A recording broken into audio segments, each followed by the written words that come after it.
every time I think of that opening theme, the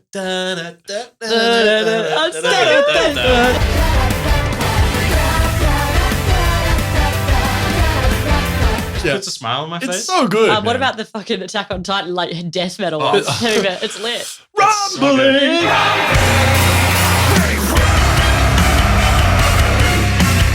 Both of my moods represented. I'm like, I'm either one of these.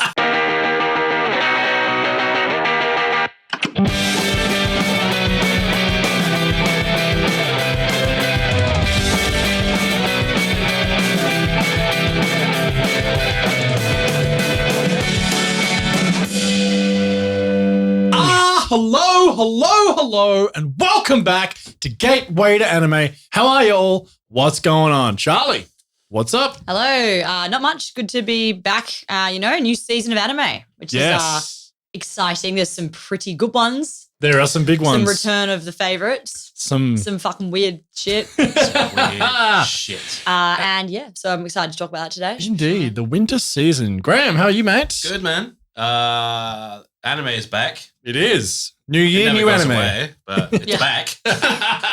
And we are going to talk about the winter 2022 season. And it is an interesting season. Now, any of you who've listened to this podcast before, you may want to cast your minds back to when I proclaimed something. The Undisputed King. And that show is now airing again, season 4, part 2. And it's the Undisputed King. It's just so fucking good. Now, of this season. It's the one. There are two kings vying for supremacy right now. There are two kings, but yet to be undisputed. But I mean, Attack on Titan is obviously absolutely outstanding. At the time of this podcast recording, there have been 4 episodes of AOT, and it is just gone crazy. Things are going nuts. The 4th episode is about the two brothers. Absolutely insane. It's probably one of the best episodes of anime or television I've seen. Yeah. I started screaming at the TV. Yeah. It caught me off guard. I really love to hate things that are popular, so I was like, but then I never do. I always love everything mainstream, so I don't know why I even try. I'm always like, ugh.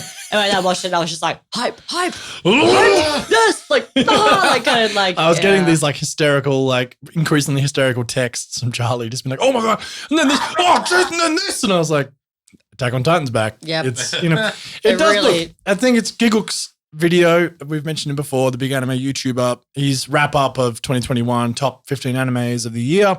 Came out, and again, he described it well, where it's interesting to be a part of something this big.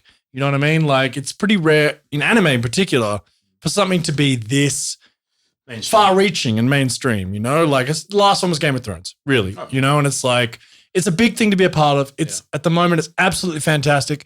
There's not much more I can really say apart from the fact that it's pretty much the Undisputed King. I'm loving it right now. We'll have a lot more to talk about when it ends, but my God, is it good right now. Studio Mappa are doing this season again. They did the first half. And I have to say, like, I just miss Wit's animation. I really do. Yeah, Wit are better at it. It's fair. Look, I think Mappa have really stepped up. Oh, it's great, but they're better. They've learned from their sort of janky CGI mistakes of season 4, part 1. And it looks far, far better. Titans are better. Titans are way better. Oh, the Titans look amazing, but I think that just the character design, I know it's typed, but some of them just look goofy. Yeah, Mikasa looks weird. It's the big eyes. Yeah, it's and strange. Else is grounded, like sepia tones, and it's just big anime eyes in the world of. Yeah, I think they're doing a really good job. Oh, it's so good. It's so good, and like the direction, like some of in that Two Brothers episode, some of the directorial and cinematography choices were just like and so well performed as well. Like voice actors are really fucking good. Oh, Aaron's voice actor is just Yuki Kaiji. Dude, Gabby's voice actor is amazing. Yeah, it's. I think she's so good. I really think that. Yeah, I mean, just why does Pixis look like he's from Megamind? Like Megamind. I can't. It's like a deadly serious moment. I just start like I just that's the failing. Like they can't draw anyone who has any edge to them. Like he has like 4 lines as wrinkles, and he's an old man. Yeah. It's an ageless kind of place. Yeah, it's a strange choice, but look, Attack on Titan. If you're not watching it, are you an anime fan? I miss the ODM gear with sequences. I saw a clip of that and I was just like, man, like. Yeah, it was insane. Yeah, and I just went, fuck, like the Levi chase scene where they did that. And someone did say, it just makes you feel like you're flying. Like the way that the camera, the way they directed those scenes, particularly Studio Wit, like, that's cool. Yeah, out of control. Yeah, Out of but control. Mappa is still great. I'm not here to shit on a fucking studio that are overworked, might I add. They're taking on And also, more. Mappa like hardly miss ever. So Yeah, no, they're doing a great job. It's just, Jujutsu yes. Kaisen film coming out soon. We're In just planning Australia. our movie visit. We are. March 17th, the We'll be Jujutsu live Kaisen streaming from film. inside the studio Um, until we get Until we kicked get out. absolutely Until we get arrested. arrested and sued. Yeah. No, we will all be going. February 23rd, the tickets get released if you're in Australia. I believe in the US, it's March 16th. So all coming out at very similar times. You don't have to have watched the show either. It's a prequel. It's a prequel. So Doesn't if you're matter just if you haven't interested in seen dipping it. your toe in, it's a good one to watch. Yeah. Unlike And- Demon Slayer, where you can still watch it and come in a bit blind and enjoy it, but that Mugen Train, you kind of needed to know the vague. certainly plot. helped. I mean, I took my girlfriend to it. She had no idea what was going on, but she loved it. You know, just such a spectacle. But yeah, good news about this Jujutsu Kaisen film, which is now second to Mugen Train as far as animated films go in Japan. It's smashed box office records. Like it's I mean, outside of Mugen Train, which is not going to get caught, but it's absolutely outstanding. And from all accounts, we're all going to go watch it. I want to see some Gojo on my big screen. Oh, I need some Gojo on the big screen. Is it going to be younger Gojo? Slightly, like a Slightly? year or two. I think Yeah, it's right. like pretty close because that student's still in the narrative. We have that student's the third year, so it was Yeah, like it's right, 2 years earlier. So, Anyway. yes, well, Graham, why don't we now talk about what we just mentioned, the movie from which this show derives, but of course, the other one which has claim to being an undisputed king. Graham, talk us through this current season of Demon Slayer. In my darkest moments, like I've been through COVID, the world has been bleak, Yes. but every time I think of that opening theme, the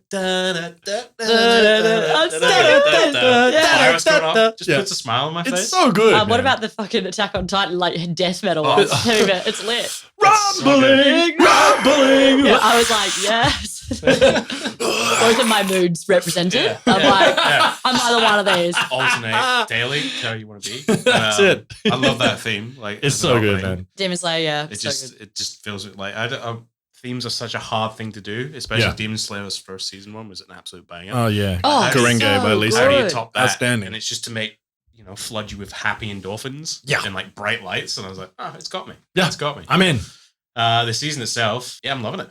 Oh, man. I loved how we spent some time at the beginning. We went to see Rengoku's father and stuff and seen how he's a piece of shit. Because, Mhm. he never did what he wanted to do with his life. I loved all that stuff. I think people thought it was a bit boring. I like how we're sort of building Tengu up. Tengen Izui, Like, just what a character. like not a lot about him. We don't have his full backstory and stuff. We get little snippets and stuff. But he's a pretty flashy guy. We know that. Yeah, I've been really enjoying it. I think the action's been phenomenal. I think that last It's episode, crazy It's how good it that is. looks. Actually, like I was watching it the other night and I was just like, why are Studio Ufotable so much better at UFO animating table. stuff than sorry? UFO table.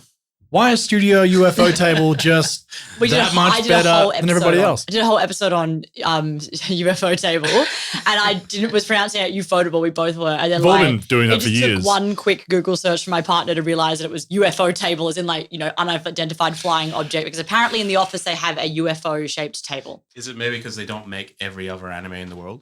Well, yeah, they're very selective, aren't they? But also, have the time. thank you for joining us at Gateway to Anime. We know a lot about anime, where we mispronounce one of the most famous studios for years on this show.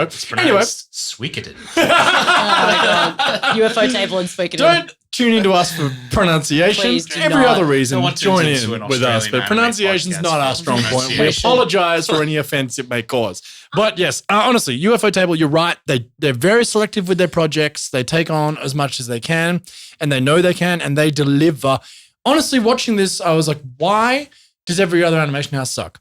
Like, that's have how a theory. good this level is. First season of Demon Slayer they did. Everyone talks about episode 19 being Yeah. the one that you build Yeah, up to, and that's like where they spent all of their money on that big fight sequence. Yeah. This one is like that level every single episode. All the time. And I think it's because A, they probably have more money because of Mugen Train stuff, and also True. B, this is the second half of the season. They rehashed Mugen Train, so I think Mm. that they could actually be like, here's the entertainment district arc. Let's just do like 7 banger episodes. Yeah. And so it's actually been really good. It's kind of so good. it's kind of one of those things where it's like, you know what, less is more. Like if you can just have really high quality, Yeah. shorter arc, then yeah, I mean, it's It's really good. I like that he has 3 wives. I'm all about that. Oh, All about the polygamy? I love it. Give me some shinobi polygamy. Give me some polygamy. Dude, I mean, Azui. They seem very happy. Yeah, they're all very stoked. And like, why wouldn't you be? Tengen Azui is hot as fuck, pretty dude, and he's super cool. Yeah. This arc has everything in it for me though. It's like I genuinely couldn't stop laughing at the first episode when they were like trying to disguise them as women. as the girls. Like, and they're Oh, just God. so shit. And then the electric boy gets like so dedicated to just like becoming really good at being an escort. Like because he was last pick because he looked ugly. So he's like getting amazing at that like instrument. Where he's just like so far. And I really enjoyed that. For me, I think it's the Inosuke. Oh, pretending it's to be so an beautiful. earthworm. Yeah. Gives me the crack. It's like, I'm an earthworm. I was like, Inosuke this is stupid, but I It's love it. so funny. Inosuke is hilarious. The muscle mice. Oh my I god. was like, they gave me his like little servants, and I was like, it's gonna be mice, and then they just ripped mice. Jacked mice, yeah. Why? Why? Because they're Uzui's Alright. mice. But it's, I think that it's the fight scenes, the demon they're versing for this has the demons they're versing for this have got really cool design and really cool powers. Yeah. Like the Obi Yeah. stuff is Gyutaro? sick. Gyatoro? Yeah, she's Gyatoro. so good. And the voice acting of both of the The brother actors. was scary. Like when he appeared, Amazing I was like, voice acting. this guy is actually genuinely scary. great voice Like, acting, yeah. He's Just that little great. one snippet because you see how powerful he is as a Harashi. Yeah. And then when he Hashira, appears, he's yeah. like, fuck you up. And I'm like, that's a genuinely scary guy right now. Yeah. Yeah, It's- and the voice actress playing the main female antagonist. she's great. She's her tantrums are so good. Great voice acting, really good. It's great. And again, Demon Slayer cops a lot of shit. And also you need to understand people like just how big Demon Slayer is in Japan. Okay. Like it's a little bit like Naruto v One Piece in that Naruto broke in the West. And so therefore, like for all of us, we're like, oh, what do you mean? Naruto's the show, right? Not in Japan. No. One Piece. It's not even close, right? Now, don't get me wrong. Naruto's big in Japan, obviously. AOT's big in Japan, but way bigger in the West. Demon Slayer is big in the West, way bigger in Japan. It is, you cannot, like from what I've read and sort of, and seen posted and whatever, you cannot walk down the street in Tokyo without some sort of Demon Slayer advertising or merchandising in your face. Like it is It's like when a huge. when a huge, Star huge. Wars film comes out in the West. Yeah. you go, I need to buy some oranges, and there's Star Wars oranges. Yeah, I'm yeah, like, yeah. Why? But I just saw a Star Wars church ad walking to this podcast. It was like, "May the truth be with you." I saw it. Yes, yes. And it's like a Yoda quote. It's like, "To believe in God, you will." I was like, "What the fuck?" 3 or 4 weeks ago, they What's literally happening, had man? the church will strike back. And I was like, what the fuck does that mean? I was like, So Yeah. honest. Like, I was hearing Jesus. and then Yeah, someone real told me weird. they've done a bunch of like, they're trying to Wars. appeal to the kids. And I was Oh my Fucking God. hell. like, shit, the church is coming. Striking back. Striking I don't want back. that. Anyway, Demon Slayer, it gets a bad rap from a lot of people. A lot of people think it's basic and it's carried by its production. But I mean, it to me, kind of like is, it but is a little that's bit fun. basic, but like it doesn't matter for me because it just ticks every shonen box that you want it to tick. And when it looks that good, Oh, the animation. I don't care. It's so good. It's my little moment where I sit to myself, I'm like, this is fucking a visual feast. It's also you know? difficult. They don't cut corners. Like I was talking, my partner is an animator, and he was watching it, and he was saying even his coat, the famous coat that he wears, which is the checkers, Yes. it would make it that like your life so much more difficult to have to animate that whilst in motion. Yeah. Everything like anything that they do, including the main villain in this one, her power comes through like a traditional kimono obi, and it comes out with the patterns and Yeah, everything. yeah. Like the way that they would have to insane. animate that would just be it's such hard work, and they just like do not cut any corners. I hope they're okay. But yeah, it's genuinely like and also okay. I'll be the first to admit that it is like Demon Slayer is basic. It's paid by the shonen, numbers, yeah. But fuck, I love that. So Yeah, why I don't care. I don't And I'm care, like, I man. don't give a shit. It looks amazing. Look It into looks my incredible. veins. Yeah, I have a dude. great time. I feel happier when I watch it. I'm here for it. There's some dumb shit. Like, does Nezuko's boobs have to get bigger when she gets bigger? Of course not. No, But I and was that was there for weird, it. but it happened. I was like, she's okay. going Super Saiyan, but it's just her breasts. Yeah, that was a moment. Yeah. And I was like, how old is she again? 14? Too young. But she's stuck in a 12-year-old's body. So I was like, is this when she gets bigger? I don't know. It Look, just, I don't She know. grows and shrinks, doesn't she? Yeah. She fits in the box. So, but Yeah, that's, yeah. That's Look, just, you know, that's pure. there are some Look, I weird mean, bits, we're not, but the fight scenes, the hype of it all, the way it looks, the Entertainment District arc it has not disappointed everyone. No, It's it's pretty been amazing. stoked with it. Yeah. We've got the two big heavy hitters right now airing simultaneously. But Charlotte, why don't you tell us about one that's very, very popular, but not anywhere near the level of the Undisputed Kings? Well, yeah, I mean, it's Undisputed King of like kind of weird, sort of porny, like what? Like, I don't know, like slice of life. I don't know, it's weird. I don't know. I got a weird porny one as well. Oh, you weird. No, it's actually, you have the understanding. There's never not some weird porny ones. Yes. Like every season's got them. So the show I'm going to talk about, one of them, I've got a couple today, but one that I started watching because it's actually very highly rated. People love it. And I didn't know what it was about at all. So I clicked on it and went, oh, okay, cool. And it's called My Dress Up Darling. And basically the show is about a socially awkward kid who's in, I think, his first year of high school. So he's probably like 16, 17, I think. He is really socially awkward and he grew up in a doll making house. So they make these little traditional Japanese dolls, basically. And they're like very small and very, like, it's a whole art form, and his grandfather runs this store in town. And he loves these dolls. He's 17 years old and a boy, and he kind of hides that. He makes the dolls clothes, like he sews them, and he's like, his full love is just making dolls clothes. But when he was in middle school, he was talking about it to a girl. His childhood friend yelled at him. He was like a freak, and boys couldn't like dolls and dolls' clothes and make clothes. So he keeps it a secret because he's like, and doesn't talk to anyone, just goes straight home and makes clothes. Dolls, yeah. Anyway, so flash forward, the most beautiful girl in his class is very confident, very like, and she basically walks in on him sewing he finds a sewing machine in the school, and he is sewing there one day, and he's like, oh, no one's going to come in here anyway because no one does home, like it's like an abandoned thing. But she walks in and sees him sewing, and he's like, my life's over, the most popular girl in school just saw me sewing. Like, anyway, she suddenly like, oh my God, you can sew. And she, it turns out, is like really, really into cosplay and really into, in particular, she's like full on hectic otaku. So she wants to cosplay, and I did laugh out loud. It was actually, the way they set it up was really good. She's just like cosplaying and she's like showing me the picture, and he's like, oh, I think he's never made clothes for a real person before, but he's like, oh, I could do it. Like, and they strike up this friendship, and I just couldn't stop laughing though, because at the end of the episode, the reveal is she's like, yeah, this character's from, and she says this like fucked up, like porny name, and it's like from an adult video game.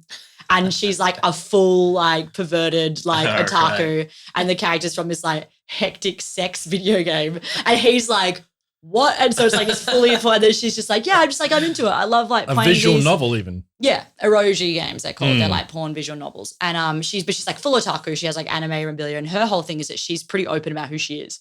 And she would just be like, oh, this is what I like. Okay. And there's a bit in the episode where this like hot guy tries to hit on her by insulting like a little anime plush toy on her bag, and she just like loses it at him, and she's just like, good fuck kind of thing. And she's just like, why would people want to make fun of something that I get so much joy out of? Like, I don't want to be a part of that. And so the whole message of this anime is basically, she says to him, it's like the line, it sums it up. She's just like, nobody should ever make you feel bad about what you enjoy doing. Like, and that's the thing. So it's about these two people who are completely like, they're, smashing the gender norms in terms of hobbies. So he likes sewing dolls' clothes and then sewing clothes, like he makes costumes in the end. So he becomes like her costumer for her cosplay career. That's how it happens. Okay. But it is, one thing about it is a comedy, it's a rom-com, and these characters are really likable. He's a really nice guy, and he's really sweet, and he's just like, doesn't really know how to handle her because she's so confident. And she's like the opposite of those anime girls who walk in and be like, ooh, I've tripped over, like, ooh, like she's like super kind of sex positive in a way. It's kind of weird because they are in high school. But you have to remember this. Like, I've been watching Sex Education on Netflix. Yeah. Great show. It is a great show. And I was like, I feel like it's probably the same level of like, if you're going to consider that problematic, because they feature teens having sex. This is kind of the same, where like there's like the fan servicey sort of stuff is actually, the reason it didn't throw me out entirely is because A, she's wanting to dress it that way and present that way, like that's her passion. B, it's all his point of view. So like anytime he looks at it, he's like seeing that, and he's really confronted with the fact that he finds her attractive. So he will like look at her and then like and linger and be like, oh my God, kind of thing, and it will go back. Okay. It's not just like a shot of her panties for no reason. It's because he's looking at her, then he feels like a bit like fucking weird. There's like the second episode does feature level of just like it's actually there's a thing where like she comes over and she's like, you need to get my measurements. And he's like, you need to be in your underwear, so I can't do it. And she's like, oh, I'm wearing a bathing suit, don't worry, and like takes off, and like he is freaking out. It's actually quite a funny scene where she doesn't care and he is like, oh my God. But it's like really, it's a lot. Like if you're not into the idea of looking at like an animated, boobs, and like it is drawn to be like etchy. It's I think the actual manga itself, which is extremely popular, I read has been like it's like wrapped in plastic. Like it is an adult manga. Yeah. Right. But I just don't think, for some reason, it didn't bother me as much as I thought it was going to, because I think it's got like a really good message, and there was something about it that I didn't feel like I feel like she had all the power in it, and she's a really interesting character, and yeah, it's a good message, and it was funny and a bit stupid, and like so far it hasn't really, like, it's just about letting your freak flag fly and being a bit weird and being okay with that and like being accepted. And it's really popular. It's animated by Cloverworks, who have done a lot of stuff, a lot of like slice of lifey kind of things as well. And it looks beautiful. Like the way that the character designs are great and they are drawn very well. And it's like got a really good opening theme as well. I was impressed by the production of it. It's not going to be for everyone. Like, big trigger warning if you're just not into seeing, you know, anime girl boobs, but like, which is fair. But I just didn't, for some reason, it didn't upset me as much as other fan service has, because it kind of served the plot a bit. Yeah, that sounds interesting. Yeah, he's a teenager, and it's his point of view, and he's kind of like, he acknowledges it. It's when it's mostly problematic when it just comes out of nowhere. You know what I mean? Yeah. Like when it's just like, what the fuck was that? Like, why? Fire Force. Whereas, Fire Force, perfect example, right? Like, just like, no need for this. Hasn't added to the story. It's not funny. Waste of time. Yeah.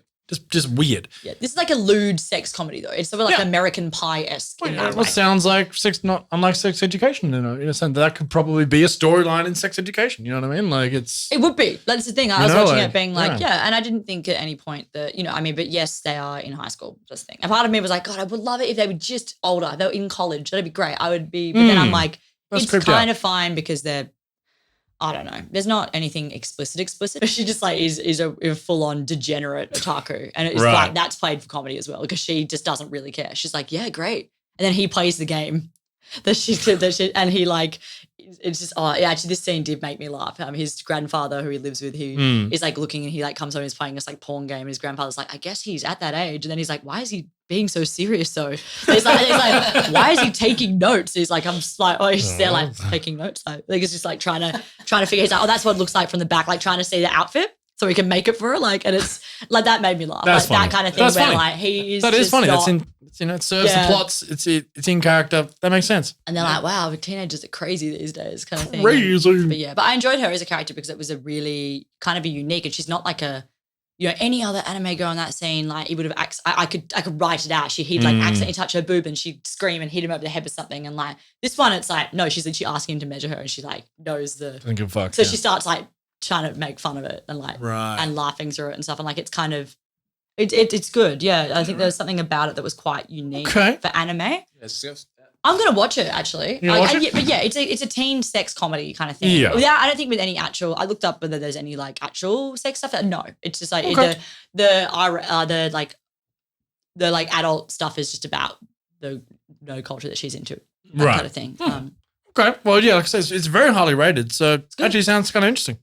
Now, I'm gonna first of all, everyone, I have an apology to make, because the last time when we did the fall season, there was a show which I hadn't seen at the time that we recorded our episode. And I literally watched it the night after we finished recording the episode.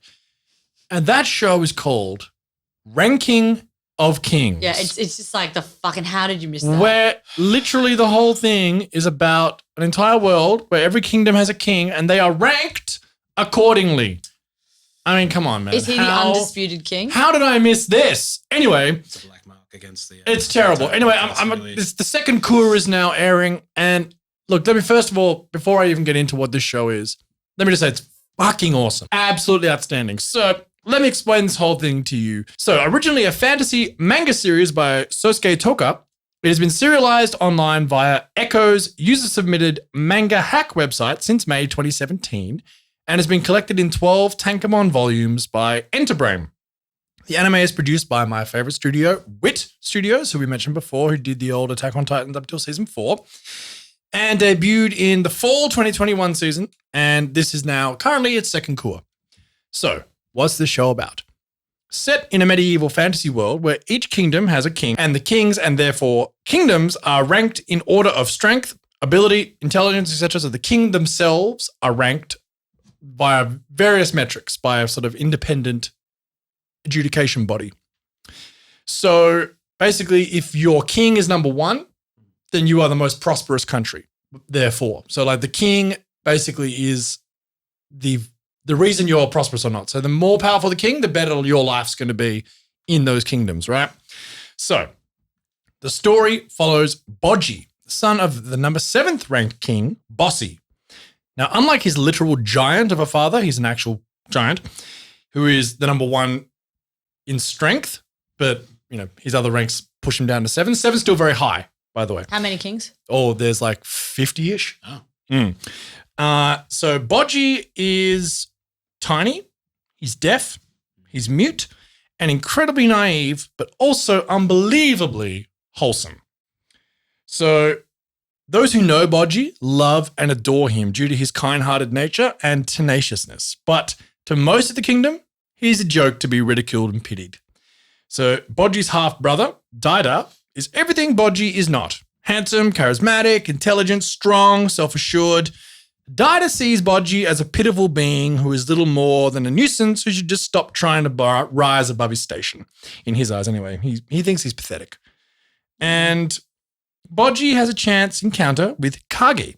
Kage is a literal shadow, like a little shadow being, who is from the Shadow Clan, who are now all deceased because they were very famous clandestine assassins. But the kingdom which they were a part of realized that they were dangerous and there's a whole bunch of miscommunication. They thought they were going to try and overthrow the country.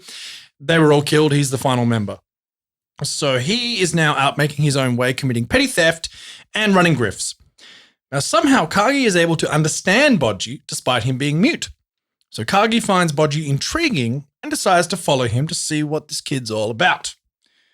With King Bossy on the verge of death due to illness, Boji and Daida are fighting to become king, with many competing factions of the court choosing sides.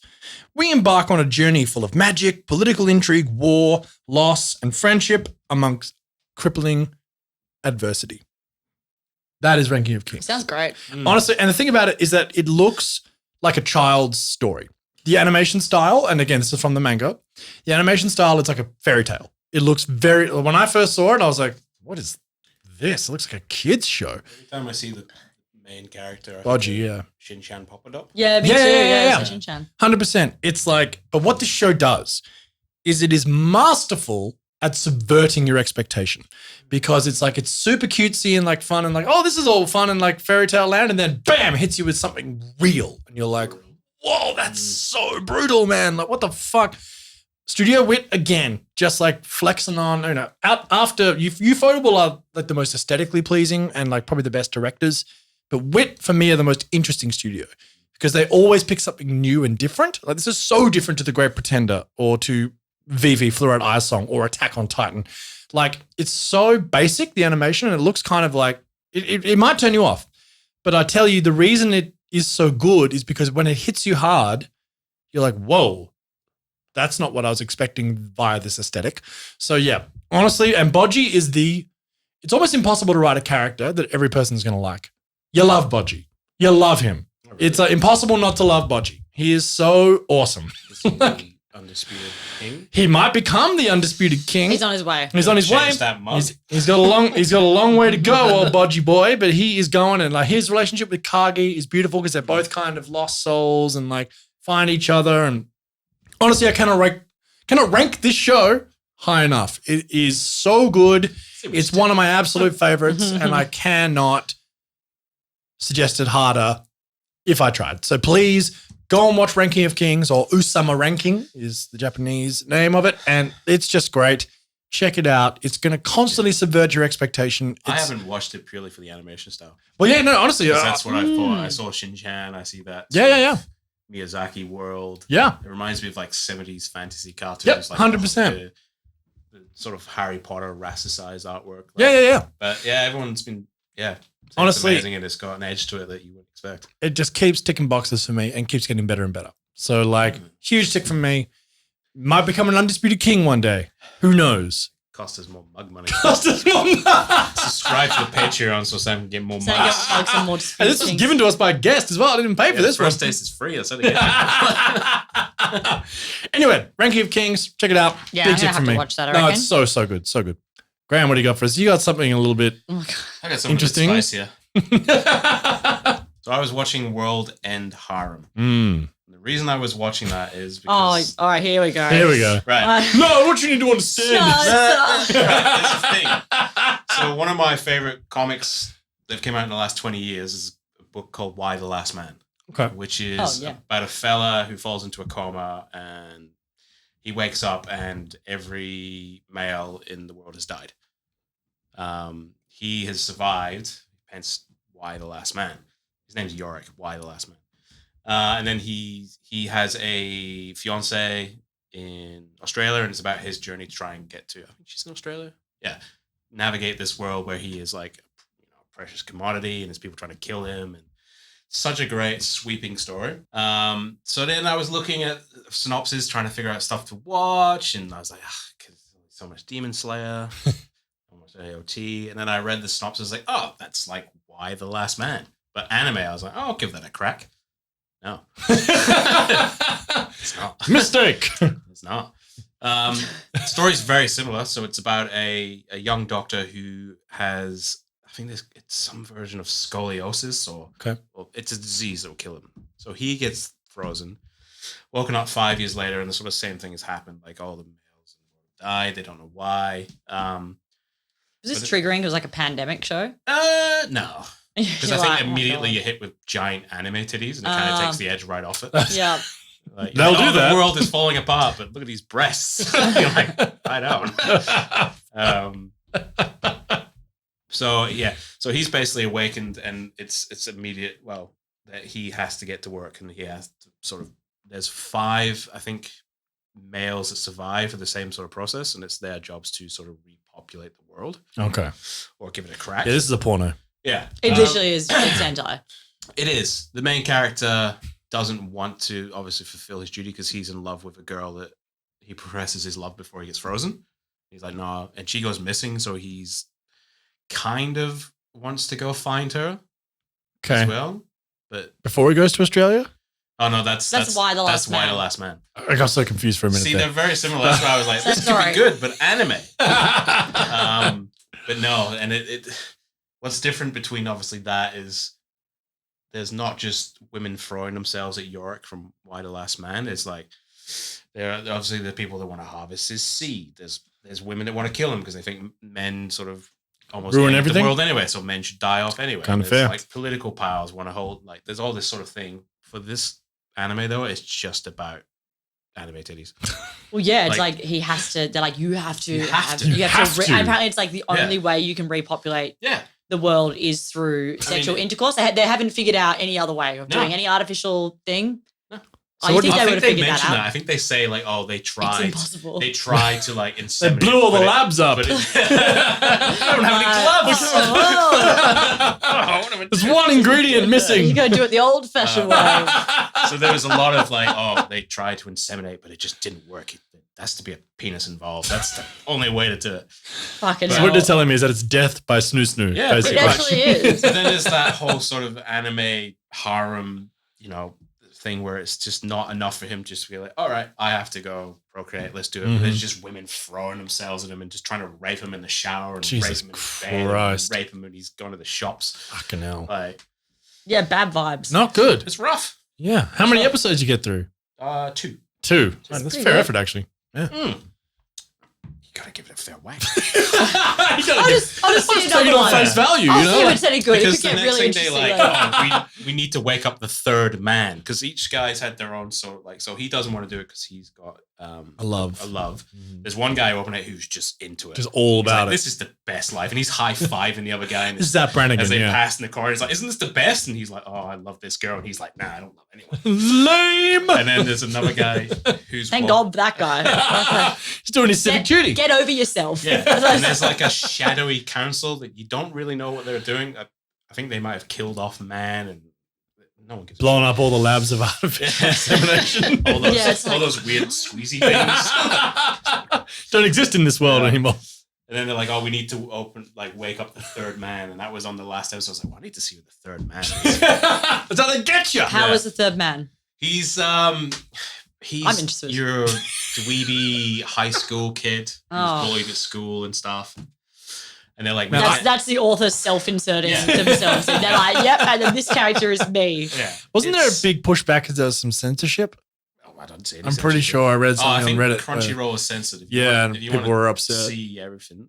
Jesus Christ. Go elsewhere. Patrick Just go Stewart? read the manga. Just go straight to the source material. Already seen everything. The third man, because obviously they've got one guy who's obviously all about it. The other guy he's a loose cannon because he won't have sex with anyone. So they're like, we need to make sure this third guy does the thing, but he's a bit young.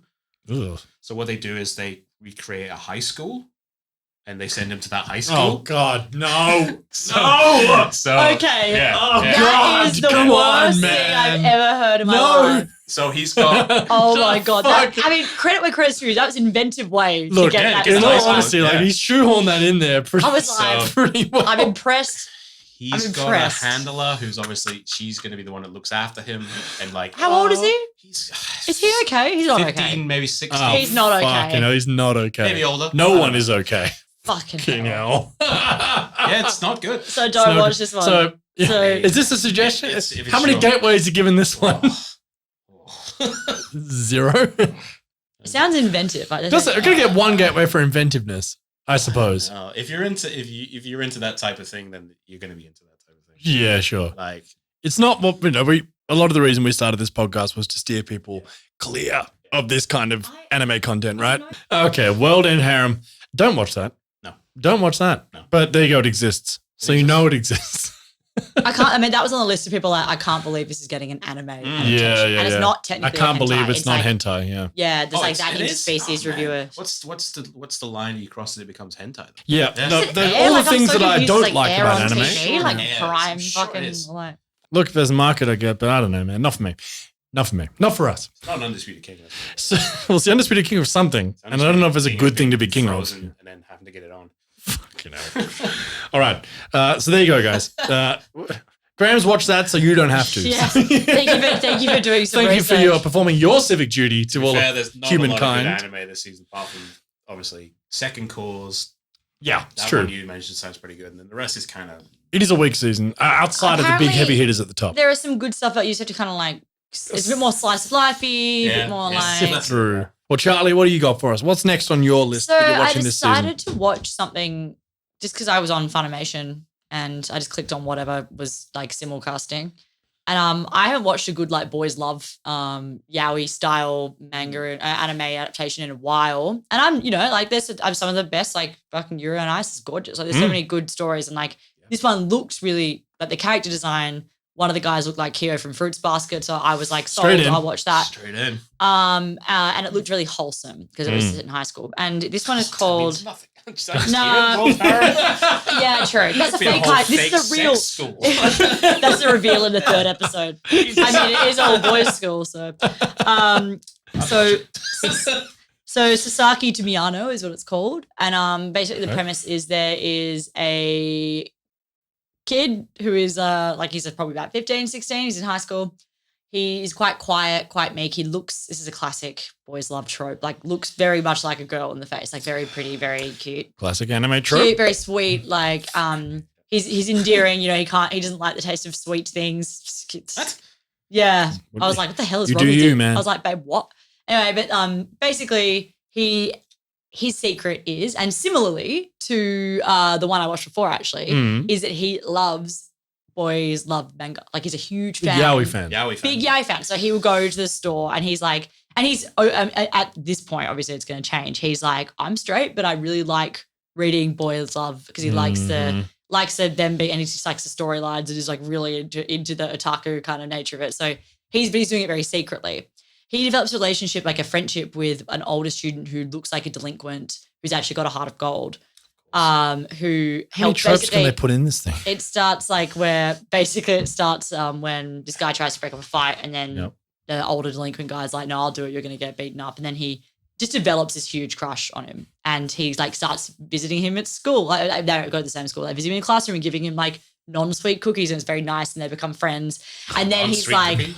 Yeah. Here's a bacon cookie. Yeah, like it's just shapes. Like Raisins. fucking like it's a barbecue. I mean, I would if some guy turned up at my door and gave me a box of barbecue shapes, You be in? I'm just gonna say, if you want to do that, I don't know who you are. Don't- Thanks. Probably don't invite people to your house on this podcast. Guys, if you have barbecue shapes, no, all right. I'm a chicken man myself. I like the Chicken saltiness. crimpy. Yeah. I agree. Why are they shaped Underrated, like man. fish? Oh, they're not. They're not. What type of fish? I are you said like talking about? fish. What the fuck, dude? Or is that the leg, the chicken leg? No. They're like the Yeah, drumstick. they're oval shaped. It's They're the oval shaped. serrated ovals. I think what are chicken? They're like fish. No, that's What fish are you eating, man? Obviously chicken. Jeez. Anyway, sorry. Basically, Anyway. I got to talk about the storyline. which Yeah, I'm sorry. actually butchering at this point. But Australian problems. yeah. Basically, the older student is like, "Can you recommend me some manga to read?" And then he's like, "All right, big secret, but here's my manga collection. It's all My stash. BL stuff." Anyway, it's all very wholesome. The guy reads it. He really loves it. And he also just has like an absolutely like insane crush on it. And he doesn't really know how to deal with it because he's newly like interested in men. He's just kind of like, oh no, but like it is a guy. It's and, kind of like, cool. But it's really wholesome. This one is like really nice. And there's like, it's funny because it's like a lot of BL yaoi stuff has Explain a lot of BL like, to the. oh, boys love is like the name. Sorry, BL, GL, boys love, girls love. Mm. So very much a genre that's hugely popular in anime and manga. And it's often like there's a lot of really stereotypical things that go along with it. Like I kind of like there's always like a protective one or like there's not like it's and a lot of it's largely problematic, like kind of rapey stuff, which isn't good. But this one not isn't good at all. This one is like kind of nice. Like it's a thing where everyone's pretty accepting of the fact that they might just be together, and it's pretty wholesome, pretty nice, like pretty underplayed so far. I could see that it might go. Because the main character is a big fan of BL, he does sometimes like project stuff. Like he played for comedy, like a normal situation. Okay. He'll like project like a typical boy love scenario on it and be like, but actually what's happening is something pretty like mundane. He's like, oh, that's not how life works. But they just have a really nice friendship and the character design's good. It just was really fucking boring. Okay. Oh, Like that's not what I was expecting. yeah, no, like it was wholesome and nice, but also I'm just like, maybe Tedious. I'm not the target audience for this. Maybe I'm Right. too old. Okay. Old. I'm pretty old, but also like it's set in high school. It's like a slow burn romance kind of thing. I just didn't really have much to say other than past like, and now like they're into each other. I'm like, that's great, guys. But that's like it. I can't see myself continuing it because I'm just like, Yeah, right. Okay. the premise doesn't last that long. But it was like it seemed to be pretty nice and wholesome, very wholesome. Interesting. Maybe just a bit too wholesome. Like I don't want like Not words enough, at not enough home. manufactured schools, Yeah, right? I was like, Yeah. school seems too real. I can't. Yeah, I feel like maybe for This me, isn't like a repopulation strategy at No. all. I like like slice of life, and I do love I talk about Fruits Basket, horror. I like watch a lot of stuff like that. I like Kaguya-sama. I like those kind of things that do take place in high school. I'm fine with that. But this one is just like it's a bit too slice of life wholesome for me. Okay. I just need a little bit more drama. Mm. You know? Spice. Yeah, and that's It's like why. Horimiya, right? Kind of got a bit boring for you as well, yeah? Yeah, I think I'm not too good with. I think I have a really short attention span, so I'm kind of like, That's true. okay, what's next? Like, is someone gonna die now? I'm like, oh, okay, where's the like crazy Where's twist? Truck-kun when you need Where's him? like isekai? Where's yeah. the Zooey? He needs to jump in here and start So slicing heads. I wouldn't recommend watching this one unless you've never really. I mean, if you want something to watch, this is really chill. It's like not super problematic. It could be really good. It's gonna be good for some kid who's gonna watch it and he's gonna Oh, be like, oh wait a 100%. minute, I feel like this as well. And Yeah, it's yeah, not yeah, the yeah. worst thing in It's the a- world. And Sounds like it's pretty cool, It's actually. a really nice thing. I don't know if I'm the target audience. That's all. But I thought Yeah, it was sure. good. I preferred the other one I watched because it was more funny and ridiculous and kind of insane. Like that was like that on crack. The same similar message though, which is like you're into Yeah. what you're into. I He's didn't into know where you BL. were going with that. I assumed he was gonna make some sort of skin suit like Buffalo Bill with his needle point thing. That's You've been watching too much Harem. Yeah, no. ruined me. We never know what Charlotte Charlotte watches. It was like, Watching no, he makes cosplay. I'm like, oh. Wait for like a thriller. No, it's like a thriller, like serial killer show. yeah. That was the one I watched. I mean, Yeah, okay. if you're on Funimation and you're bored, it's nice. Well, Very nice. here's a show that's certainly not boring. In fact, it's one of these classic anime, like only anime kind of storylines. Let me jump into what is Sabikui Bisco, or translates to Rust Eater Bisco. So, a light novel series written by Shinji Kobuko and illustrated by Kei Akagashi, with world-building art by Mocha.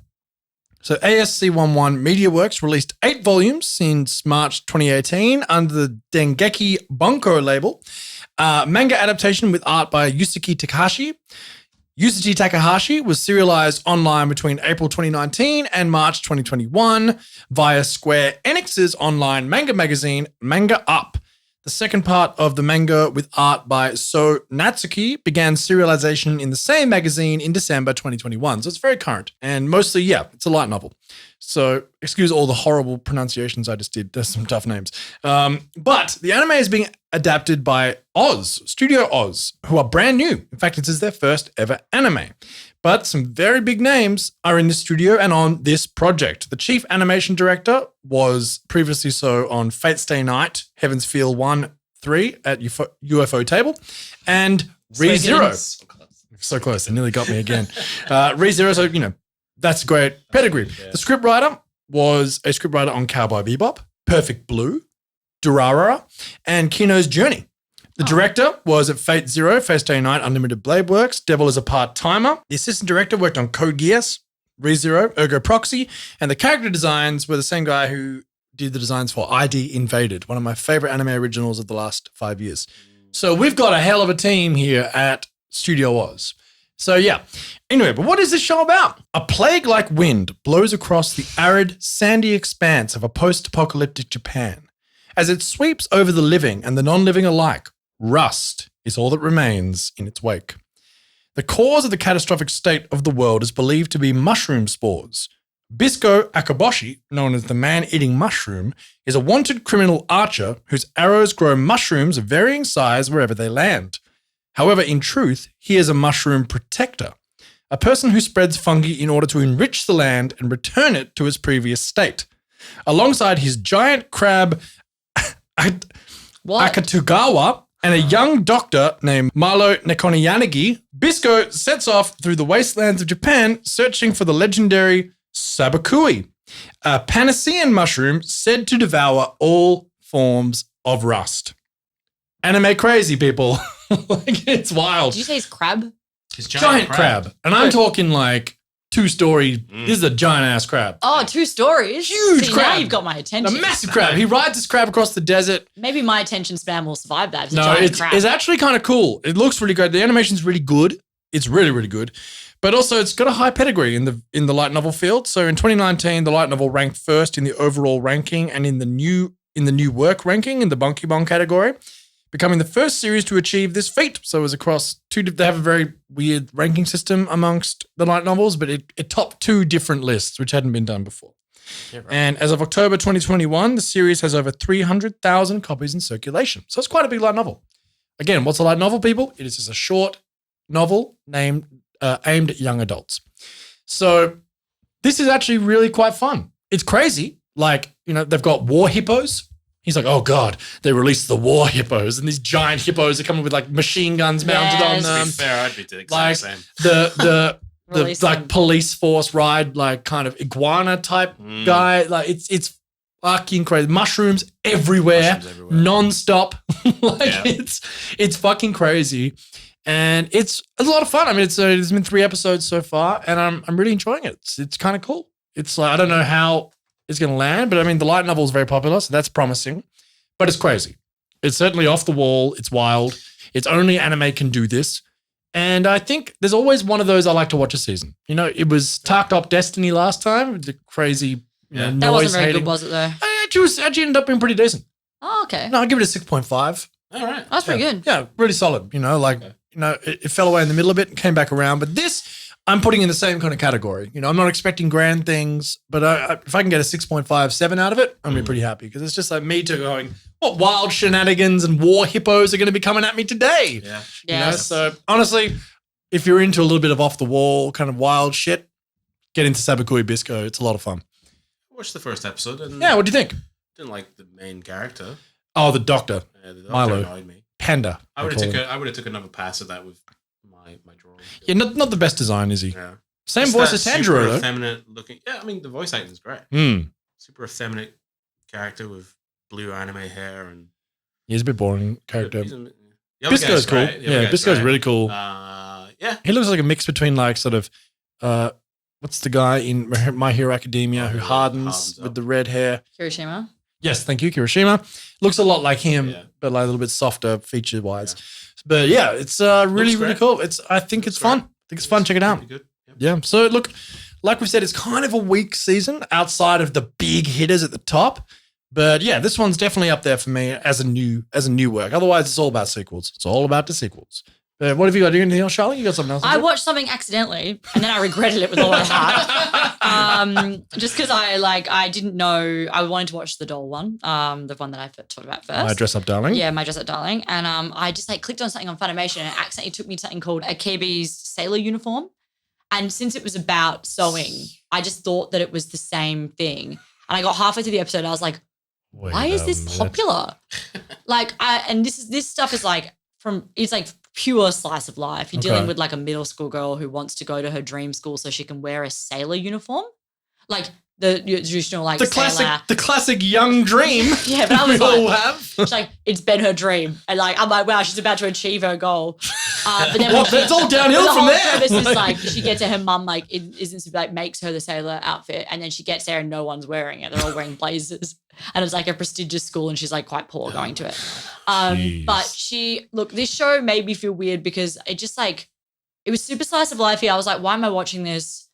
There's a lot of close-ups of anime girl's feet, and she's like a child, like she's like a kid. And I don't know if I'm the problem here and I'm adding a weird layer onto it, or whether or not. I've been burnt so many times. Yeah, and I just wondered whether it just kind of got hard to ignore after the third shot of someone doing a pet. It was just kind of weird. But I think it's about her going through trial and I think it's about the class divide. I think it's actually probably going to get interesting. Okay. It's actually quite well rated. It's the same studio that did it's Cloverworks. It's Cloverworks, yeah. So I think it's quite well regarded. People don't mind it, but I felt weird watching it, and I once again was like, I don't really care. I need a better hook than a little girl wants to wear a school uniform. It's not a great hook. Yeah. Not a great hook. I've got war crabs and war hippos and fucking rideable iguanas and shit, bro. That's a hook. I think frozen dudes that won't have sex. I think I partied too hard and I've lost any kind of level of subtlety in watching anything. I'm kind of I need to be hit over the head with it. Mm-hmm. So this was just very cutesy, very cute girl doing cute thing. And people fucking love it, but I just don't like it. It's not my genre. I like drama, but I don't like slice of life. I think that's what I've realized recently. Yeah, it's a very specific slice of life. I mean, we did the episode last season, and it's a hard genre to nail because it is kind of deliberately boring. That's the whole point of it. Of life, yeah. And sometimes it works, sometimes it doesn't. And I've only found a couple that I've ever been able to really get into. And I agree. It's conflict is drama is conflict, and we need that when you watch something, or else I don't know. It has its place, as we've mentioned. It's a huge genre, not just huge in Japan, huge in the West. There's a whole thing, and some of it's really great. But yeah, you're right. Sometimes I'm like, nah, not for me. Yeah, and I just when it's anime, and I feel uncomfortable. It probably is because it is. Yeah, you know what I mean. I was I'm usually when there's smoke, there's probably fire. I was I don't want to keep watching this in case it gets real fucking weird. Then I'm ugh. Yeah, for sure. Yeah, then I watched that one that is blatantly a sex comedy, and I was like, whatever. But at least it wasn't I don't know. There was just this different style, very different. And okay. Yeah. So you'll keep watching My Dress Up Darling, but you won't watch this. Yeah, this one. Yeah, I mean, My Dress Up Darling was at least kind of funny, and it had a good message. This message, I didn't quite get far enough this to hear the message. Sailor uniforms. Sailor. Literally, the show is called Her Sailor Uniform. I was like, is this it? Hey, she achieved her dream in the first episode when she wore it, though, and then we're done. It's the end of the season. What happens next? Yeah, babe, joins the Navy. She's a twist. I wish all of my goals would kaiju in the kaiju show, a mecha show. That'd be sick. That would be dope. Yeah. Speaking of subverting expectation, anyway, that was the only one that I really accidentally watched again. But there's a couple I've read about since I'll have a go at, and I'll probably update you next week if I find anything that's genius, like you did with Ranking of Kings. Yeah, that was devastating to miss that opportunity to bring it to you all. But I'm better late than never, right? Anyway, guys, thank you so much. Always a fun time, and we are into the winter season. By the time this podcast comes out, it'll be around about the halfway point of the winter season. So if you are still scratching around, figuring out what to watch, check these shows out if they sound interesting to you. We really appreciate your time. It's a brand new year, and a brand new season, and we hope you all really enjoy it. But before we go, I need to thank some of our patrons who are very special to us, and we appreciate everything you do. So we want to thank Christian. We'd like to thank Stuart. We'd like to thank Alex. We'd like to thank Curtis, Samantha, Caroline, Ian. Thank you guys so much. It means so much to us. We love what you're doing. If you want to hit the Patreon up, you can find us on Patreon. Just type in Gateway to Anime. Guys, thanks so much. Thank you. See you all next time. Catch you later.